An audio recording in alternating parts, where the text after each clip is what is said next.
Have you ever wondered why some people don't hire a babysitter? Welcome back to Scary Zone channel, your go-to destination for the most spine-chilling and unsettling tales from the shadows. If you're new here, don't forget to hit that subscribe button and ring the bell to stay updated on our latest terrifying content. Tonight we're diving into 4 terrifying babysitting horror stories that will make you think twice about ever taking a babysitting job again. These are not your typical ghost stories. These are true accounts that will leave you questioning what lurks in the dark. So, grab a blanket, turn off the lights, and let's get into it.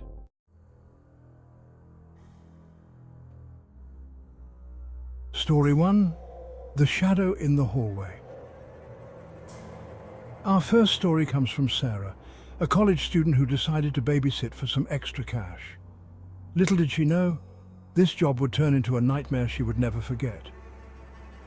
It was a typical Friday night and Sarah had been hired to babysit for the Millers, a family who lived in a quiet, upscale neighborhood. The house was beautiful, filled with modern decor and warm lighting. The parents had left for a dinner party, leaving Sarah with their 2 young children, Lily and Max. The evening started off great. I played games with Lily and Max, read them bedtime stories, and tucked them into bed by 8 p.m. I then settled on the couch to catch up on some homework. Around 10 p.m. she heard a strange noise coming from the hallway upstairs, like the sound of footsteps. Assuming it was one of the kids out of bed, Sarah went upstairs to check. She found both children fast asleep in their beds.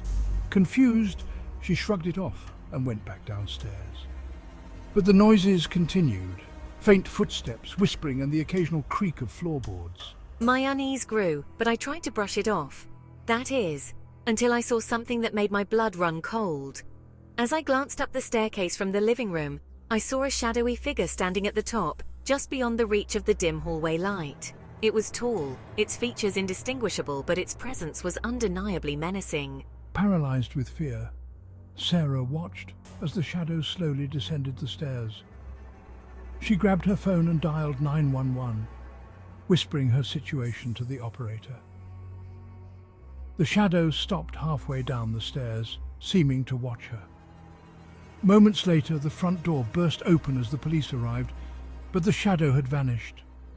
The officers searched the house thoroughly but found no sign of an intruder. The Millers returned home shocked and concerned. They revealed that strange occurrences had been happening ever since they moved in.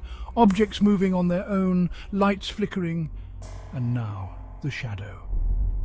Sarah never babysat for the Millers again. To this day she can't shake the feeling of being watched whenever she hears a creak or whisper in the night.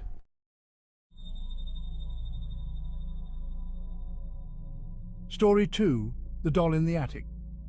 Our second story takes us to a small town where Emma, a high school senior, took a babysitting job for a family new to the area.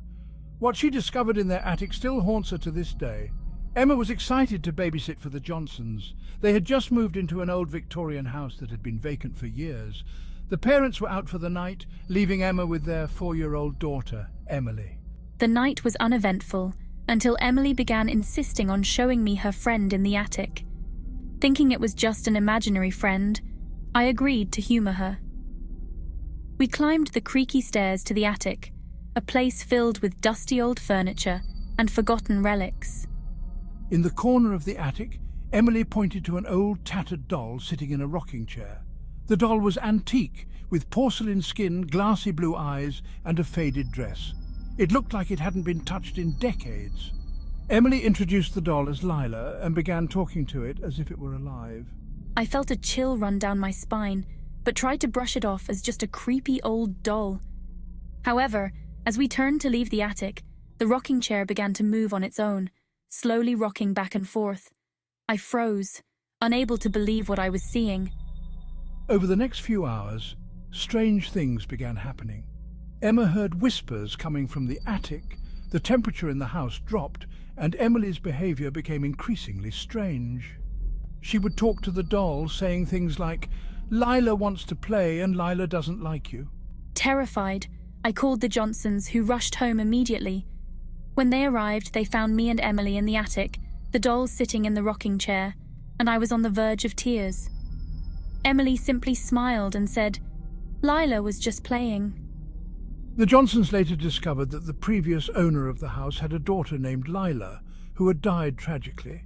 Her spirit was said to haunt the attic, attached to the doll.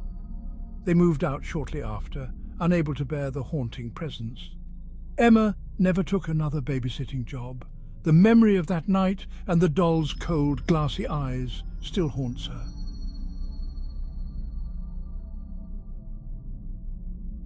Our third story is a classic urban legend come to life. Jessica, a college sophomore, took a babysitting job that started off normal but quickly turned into a night of pure terror. I was babysitting for the Thompsons, a friendly couple with a young son named Ben. The night was uneventful. I played with Ben, put him to bed, and settled in the living room to watch TV. Around 9 p.m. the phone rang. Jessica answered, expecting it to be the Thompsons checking in. Instead, she was met with heavy breathing and a whispering voice saying, "Have you checked on the children?" I was unnerved, but I hung up and went upstairs to check on Ben. He was sound asleep and the house was quiet. I returned to the living room, but the phone rang again. The same voice repeated, "Have you checked on the children?"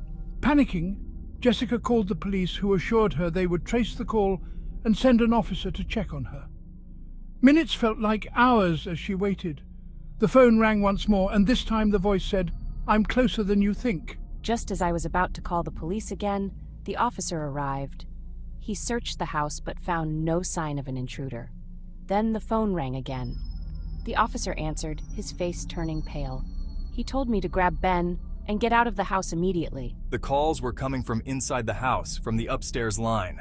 They later discovered that an escaped convict had broken in and was hiding in the attic, watching Jessica through the vents. Jessica and the Thompsons were shaken but grateful for the officer's quick response. Jessica never babysat again, haunted by the memory of that chilling voice and the realization that the danger had been lurking just above her the whole time.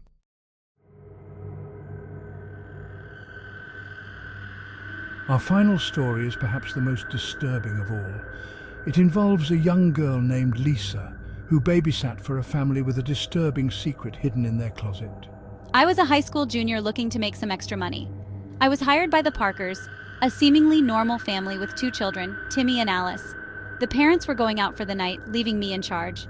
The night was going smoothly until Alice mentioned something strange. She asked Lisa if she had met the funny clown that lived in the closet. Thinking it was just a child's imagination, Lisa laughed it off. As the night went on, I couldn't shake the feeling that something was off. I kept hearing strange noises coming from upstairs, soft giggles, and the sound of tiny feet running around. Curious and a bit scared, I decided to check the closet. When Lisa opened the closet door, she found an old, dusty clown doll sitting on a shelf. It was grotesque, with a painted face that looked both happy and sinister. She felt an overwhelming sense of dread and quickly closed the door.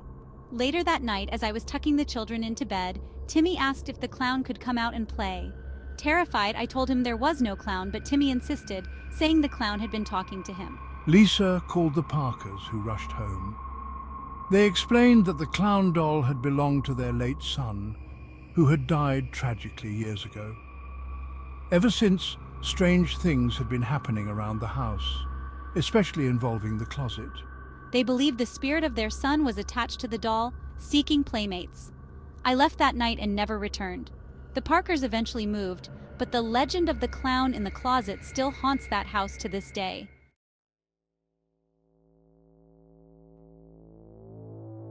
And there you have it, 4 terrifying babysitting horror stories that will make you think twice about ever taking a babysitting job again. Have you ever experienced something similar? Share your stories in the comments below. If you enjoyed this video, don't forget to give it a thumbs up and subscribe for more chilling tales. Thanks for watching, and until next time, stay safe and stay scared.